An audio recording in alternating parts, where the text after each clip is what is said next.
that, and then as we go to standard 10, so for school improvement. So I think so for school improvement, it's really kind of just a culmination of all of the different standards put into one. And so again, like that's one of the key things that's a little different, I think, between our school and especially when we look at these standards, where our school is a little different. Kind of going back to what we just talked about with standard 9.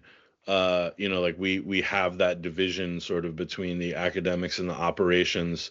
So and then because we're one school of a network of schools, there are certain things that we don't have the autonomy over. Um, but one of the things, like, so for instance, this guiding question and looking at the element of data driven instruction, and kind of going through the rubric, I think each year we've progressed, and especially like as we were looking at getting ready for the comps, one of the things that we did this year that I thought was really great was that we went back to those exams, and then we were finding commonalities with as far as like vocabulary, themes, standards, and that way we were able to kind of break everything down. And then when we did those like little mini mocks for the students, I thought like some of our teachers in social studies really were able to kind of get behind that idea of looking at grade cam and looking at the I'm gonna butcher it, but the biserial, right? Okay, there we Yeah. go. All right, good. All right. But being able to kind of like familiarize ourselves with that kind of data and break it down so that way we can kind of help students. So I think like, one area of standard 10 that was really outstanding this year was that kind of use of data driven instruction. um, I don't necessarily think that it was as successful with some of the scores that we were hoping for with some subjects, but I think that overall, like I think year to year, and we were kind of looking at that with grade cam, is that if you look at the grade eights now and where they were for grade six, and we look at particular students, we're sort of able to see where students were growing overall. Um, and I know that sometimes I think like as schools, we only want the result for this test and not necessarily thinking like, oh, well, over the 3 years, like this student has progressed. So we can kind of think like where they'll be when it comes for APs. Um, but I do think that this year, like I think we did a great job with that. So, uh, and then relationships and connections with other school leaders. So like one of that is now working with James from ISA.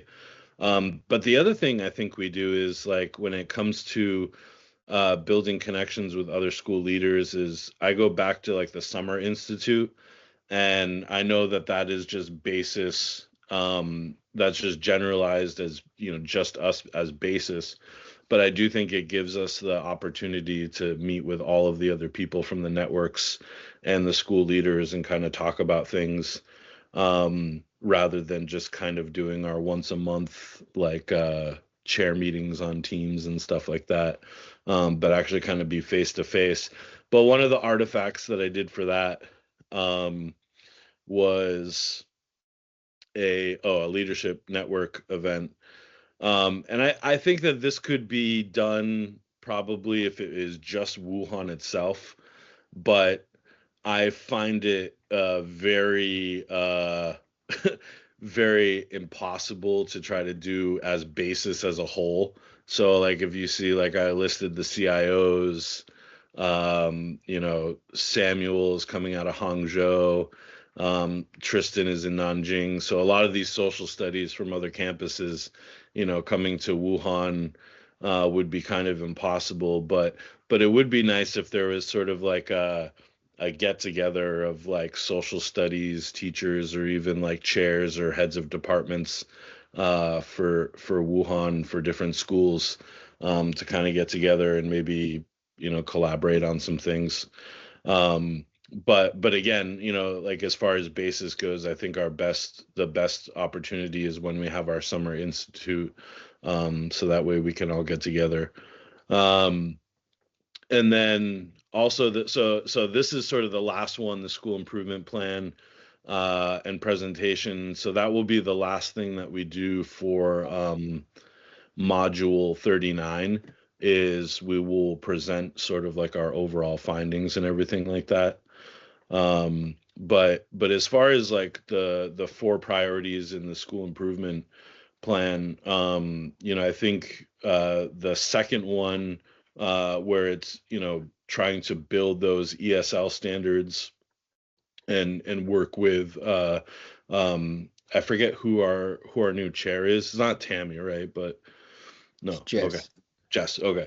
So so working with Jess and then working with Tammy and everybody else, and even in the English department, and trying to like find different pathways to help students improve with their English standards.